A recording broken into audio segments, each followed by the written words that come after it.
Disclaimer, we might have a fan running in the background. If you can hear it, please bear with us.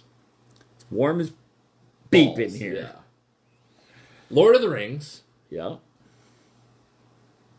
Conan the Barbarian. Yeah. Give me some more. Running Man. Running Man? Okay. Yeah, I did a Running Man one. Let's see. What do we do? Lord of the Rings, Conan. As funny as this sounds, The Land Before Time. The Land Before Time? Yeah. You know what that is, right?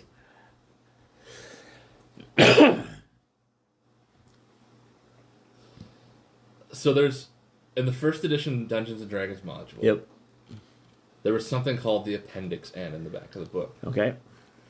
And the Appendix N, what it was inspired reading material. Right.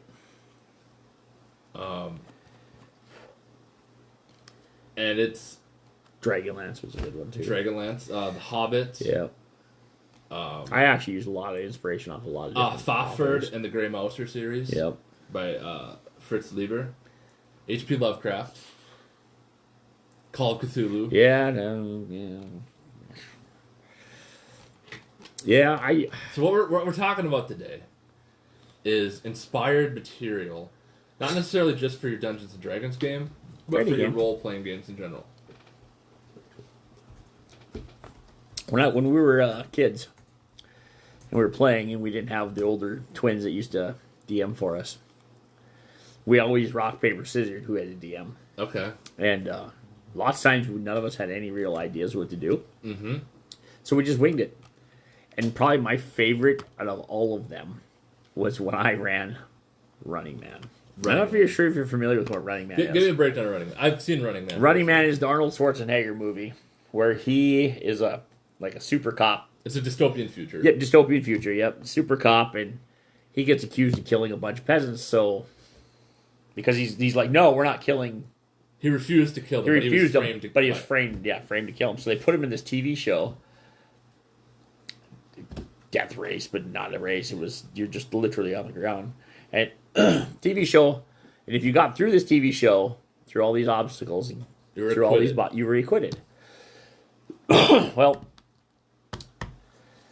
the show, the boss, the mini bosses were ex-champions that had allegedly made it through the show. Yeah. And you had to fight these guys. You had like Chainsaw Guy and like the ice hockey guy. Yeah, Sub-Zero and Concerto. Yeah, you had to go singing Dynamo. Yeah, Dynamo. I was calling Concerto. Yeah, and they had these little mini bosses, and I thought, if I'm going to run something, so I made up all these little mini bosses.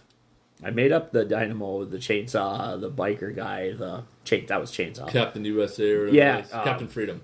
Yeah, which was Jesse Ventura. Jesse Ventura, yep. Yeah, and then Fireball, the old colored fella with the white hair, and he flamethrower people, and I made up all these mini bosses, and the players had to run through. And I had them. If you made it through this, you got through this. You made it through this, you got through this, and then at the end, you got to deal with the main boss. Yeah. Which happened to be the guy who used to do no, that's Price is Right. The Family Feud. Yeah. He used to do Richard Dawson, I think his name was. He used to do the Family Feud back in the day, and he was the announcer in the movie. But it was so good. Now we got inspiration off that kind of stuff. Because, as a DM, sometimes you're just trying to throw something at a player that they've never seen before. And I didn't realize at the time, until we played through it, that everybody was just enthralled with what the heck? We've never done anything like this before. And then you're like, okay, well then we did a Land Before Time once. Really? We literally, our players woke up, kind of like Ark, now the modern Ark. Or like Journey to the Center of the Earth. Yeah, something like that. They woke up in the middle of this field, and there was baby dinosaurs hanging out with them. And everybody's like, yeah. Now, you played off as long as you could, not letting them know there was Land Before Time. Yeah. But they ended up helping these baby dinosaurs. Yeah, and it was just inspiration. So you get it from weird places. I have a really fun one. Yep. I've ran this in the store before. Oh. So I got inspiration from a video game. Yep. called Player Unknown's Battlegrounds. Oh, yeah, that's good. And I ran Wizard Unknown's Battlegrounds. Nice. And all the players dropped in from an airship, Yep. like a steampunk airship, Right. onto this island. And they had to loot their weapons, their armor, their potions, everything. Oh, that's good. I like that. And it was a fight to the last team standing. Where was I? I think you were gone. I must have been. You were here when we made characters. Okay. Because everybody made 9th level characters. Okay. Nice. And basically they went through this whole... And the zone shrunk. I had Right. a huge map that had all the zones. Everything just starts going beep. Everything's... Yeah, it had like the volcano and like the party bus and Nice. everything. It was like Fortnite meets PUBG. Right. Meets Yeah, Dungeons that particular style of gameplay, yeah. And if that wasn't one of the most memorable sessions I've ever run, and I just pulled it out of my ass, basically, 2 Right. weeks before.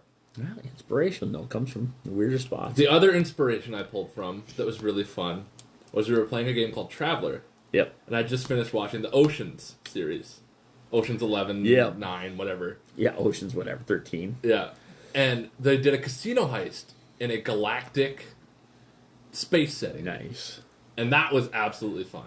And we had everybody pick their character and make their character, and then base them off of an actor. Okay. And it was just absolutely fun. It was good. I like that. The other one that I always drew pretty big inspiration from... I'm blanking right now. Oh my god. That's okay. I just had it. There's a lot of things you can draw inspiration from. Inspiration from. Yeah, inspiration, that's the Yeah, word. inspiration from. For some reason, my brain was going perspiration. Perspiration. Which, I mean, you'd probably draw that too if you wanted to, if you watch Yeah. enough of those other movies. Oh, I remember now. Okay. So, we played a game called GURPS. Yeah. Generic Universal Yep. Role-Playing System. Yeah. And we did a round-robin DM. You roll the dice. Whoever had the dice come up as their number was the DM for the next hour or 2 hours or however long, sometimes 20 minutes. Right. However long somebody wanted to play in that world. And what we had was we had a nexus point called Alice's Restaurant from the song by Arlo Guthrie. Yep. And all of the characters, you could have as many characters as you wanted. You only have to play one at a time, though. You made your characters, and we went on this bus, basically, that could dimensional travel. Right. We'd set a random coordinates to a point in space-time, Right. and we'd travel there, Nice. and then whoever was the DM would make their world. Okay. We had everything from a cartoon world, Acme style, Nice. Tom and Jerry style, Nice.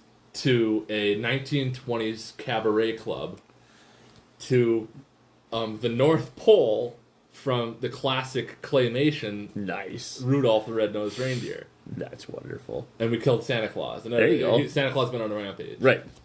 And That happens. It was absolutely so much fun because you had people that weren't really role-playing gamers Right. running games, and we drew inspiration from basically anything and everything. That's cool.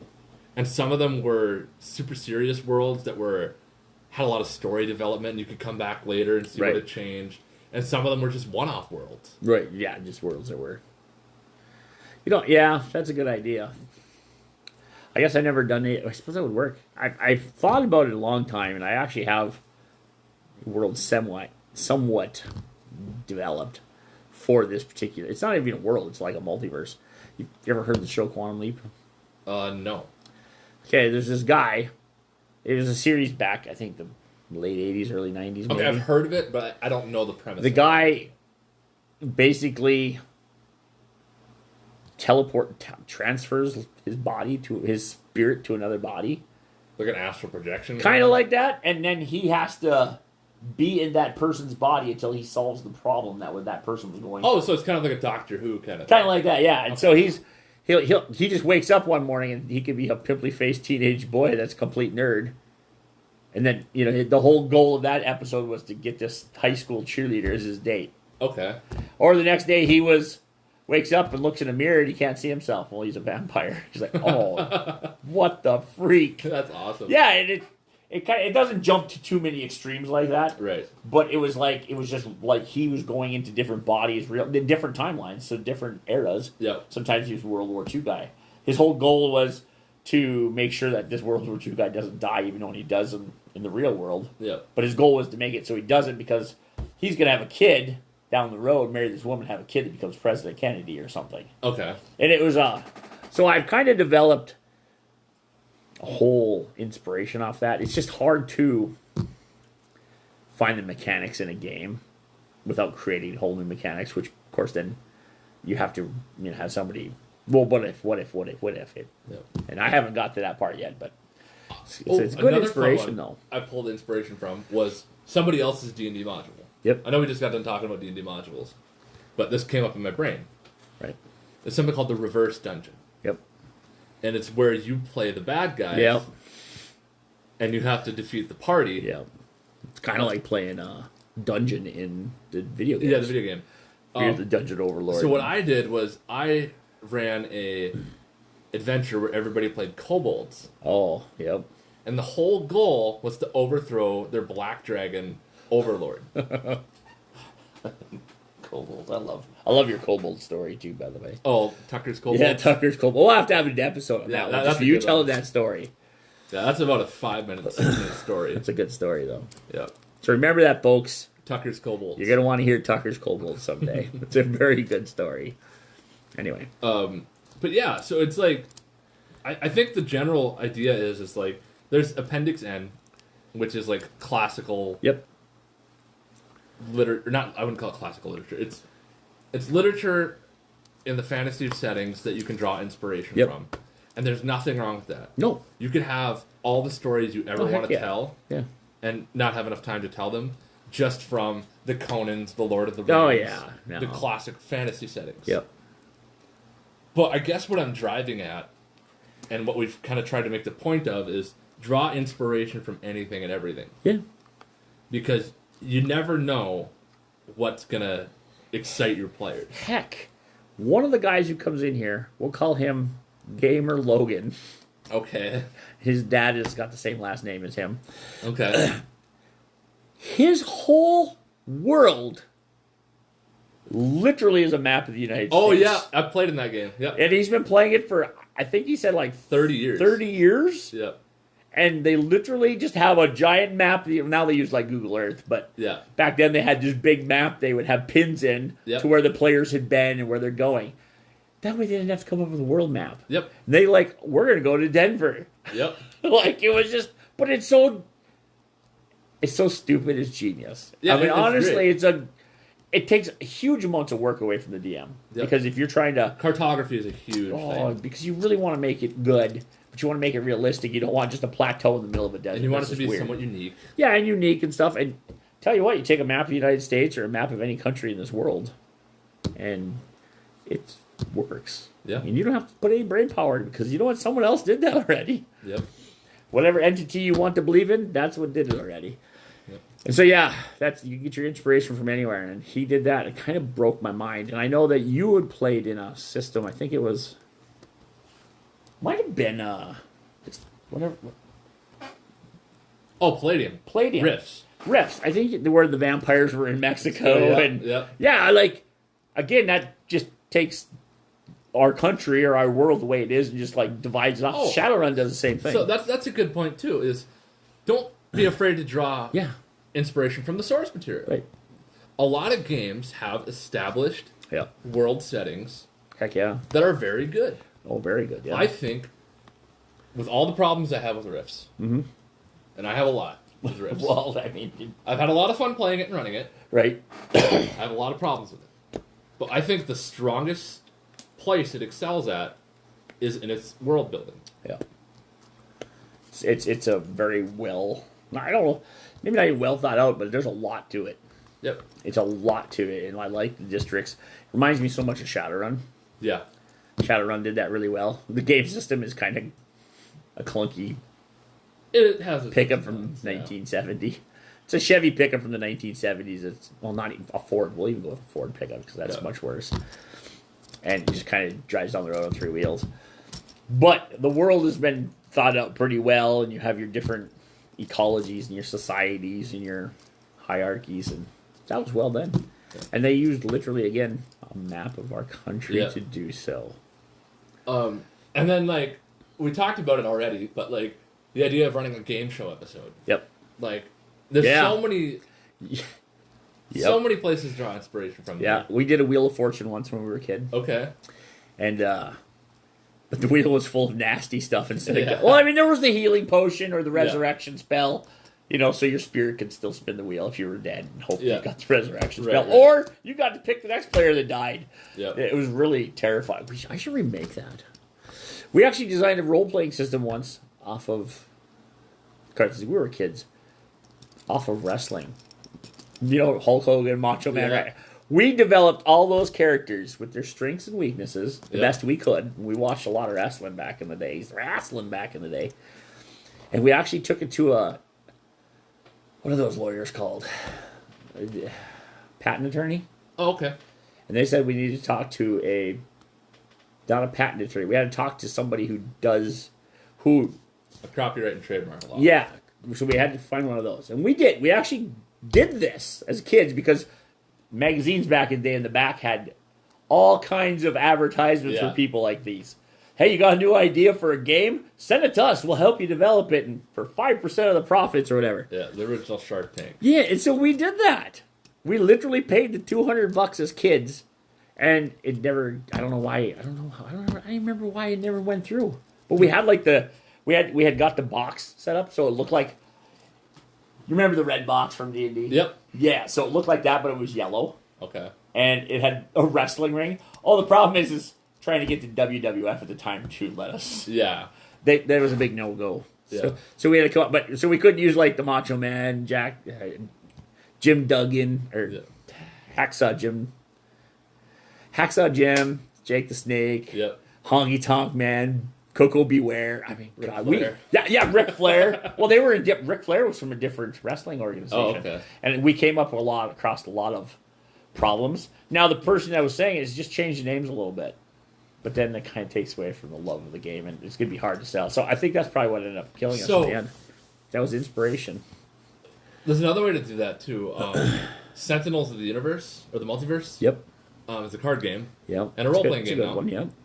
And they made their entire fictional comic book character line just for this card game. Nice. That's cool. And if I'd have been a kid, I should have done that back then. Maybe I would have created Magic the Gathering. I don't know. Yeah. But yeah, we created a fully functional role-playing game. Fully functional. Our characters leveled up where they beat so many players. Like if you're Coco Beware and you go out and you beat Hulk Hogan and Macho Man in like a battle royale, you gain like levels that night. Yeah. Because you were badass. Your dice had to roll really good. Right. I mean, Coco's bird wasn't doing much for him, so. Yeah. But that's inspiration. That's what we're talking about, is getting inspiration. And I think that you're never too old to get a little inspiration off of something. Yeah. Whether it be video games or books. Yeah, video games, media, any sort of media. How many systems now are out there because of video games? We got Fallout. We got Dark Souls. We've got... you know what? The list goes on. Final Fantasy. Yeah, the Final Fantasy. You can almost find a role-playing game for almost any major title out there now. Or at least a hacked version. Or a hacked version. Well, there's even like... For sure I know Fallout, because I have it over there. Oh, I haven't talked about John Carter at Mars. That's a good one, too. Yeah. And that has its own role-playing system. Does it? Yeah. Oh, I've never seen that one. Modiphius. Oh, that one makes sense, because they made the Fallout one, too. And they made the Conan one. The Conan one. Well, one of the Conan. I think there might be multiple Conan ones out there. But Conan, for me, was always just a little dark. I like that. It's a little dark. That's why Dark Sun drew me in. Yeah, well, Dark Sun's dark. Very dark. Oh, and the other thing you can do is get your hands on some old Dungeons & Dragons novels.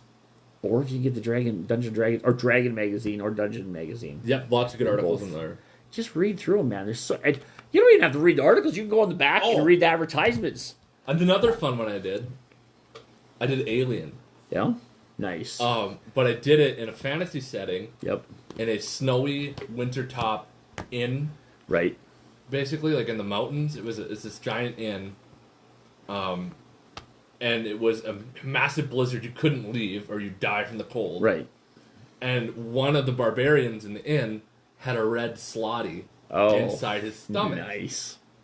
And so what happened was all the lights go out, chest burster, this red slotty pops out of him, and now no one knows what's going on. They just know this guy's been eviscerated, and there's something running around killing people. Right. which is horrifying. And it made for such an interesting, game. Right. Yeah, there's a lot. There's another company that makes good stuff on rando stuff. Fantasy Flight actually did a really good series. The one you did for Halloween that year, the zombie one. Oh, the End of the World. End of the World series. Yeah, you got the aliens, gods, technology. So your phone just jumps up and starts like choking you out. So the way it works is really good. You make a character that is yourself. Yeah. You have stats based upon yourself. All the players kind of mutually agree what your stats Yeah, because are, if you try to I'm all tens, other players like no, we know you're fat and slow. I five. ran to the End of the World zombie apocalypse. Yep, you ran the and the session started with me DMing. We're all sitting down to play a role playing game. That's how it starts, like the meta. I go to the bathroom. I come out as a zombie. Yep. That's how the whole session started. It was really good. And it was so fun. Yeah. It was because you went to your character had went to the hospital that night for something, right? Yeah, I was sick for something. Yeah, you were sick and you went in, and then when you got back, you were like, I gotta go to the bathroom. And then also you come out, you're a freaking zombie trying to eat people. And the only thing you get to play with is the stuff you actually have on you. Yeah, or like what's in your periphery. Yeah, so you don't tell people ahead of time this is what you're doing. Yeah. Because otherwise people will come with backpacks full of guns and grenades and MREs and stuff. Yeah.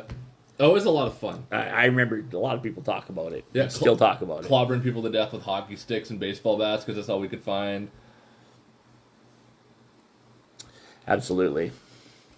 So, moral of the story: draw inspiration from anything and everything. Yeah, don't be afraid to try anything. Do not limit yourself. No, you don't need to. It doesn't really matter what system you're using either. Like you mentioned Aliens. Aliens as a system. Yeah. And I was talking to the guy who was running the system. And he was like, well, it's kind of limited. And then we started talking about it. He's like, oh, yeah, it's not really that limited. You don't have to even fight aliens in that system for it to be tough. And you don't even have to. You could just use that system, the way the mechanics work, and change it over to whatever you want. Well, and the thing, too, is, this is just a little, tip. You don't ever, the thing that made Aliens scary was that you didn't know what it was until it finally showed its face. Yeah. Exactly. Once it showed its face, it was like, okay, well, it's not as scary, but it's still terrifying. When you don't, the fear of the unknown is much stronger. Don't know what you're fighting. Yeah. You're like, what is going on? Yeah. So. Alrighty. Well. And don't be afraid to rip off any ideas you've heard in this podcast. No, use them. Use them all because none of us care. Copyrighted. No. You can use whatever you want in a gaming session because it's basically free use. Right. Right. Yeah, because you're not making money on it. The only things that are copyrighted are things that. And this is most companies. Most companies don't care if you even use their system and their rules. Like Pathfinder, for instance, you could use their lore. They don't care. Yeah. They want you to use their lore because they want more stuff. More exposure. Even Wizards is getting towards... They've unlocked a lot of their stuff now. Yeah. They still have their trademark names like the Beholder. They're not like, hey, we're going to hold on to that for licensing so we can make plushies. And, which is fine, whatever. But you can still use Faerun for whatever you want. You can use... In GURPS, you can, use whatever you want in GURPS because it really doesn't matter. But, yeah, don't be afraid. Just use whatever you want. Just don't, I guess you start getting into shady when you start making money doing it. But if you're just playing, it doesn't matter. Yeah. I'm going to use Chevy and Dodge and Intel. And we're playing End of the World Technology. Intel's going to be a beast of a company to come after. I made one of the games I ran, I had Sunbeam multi-stealth. There you go, yeah. People that make toasters. Yeah, I was in that one. Yeah. That was a good one. That's Sunbeam multi-stealth. Yeah, everybody remembers it. Yeah. Yeah. So anyway, hope you got some inspiration. Feel free to throw some of your own inspiration out there. So until next time. Bye.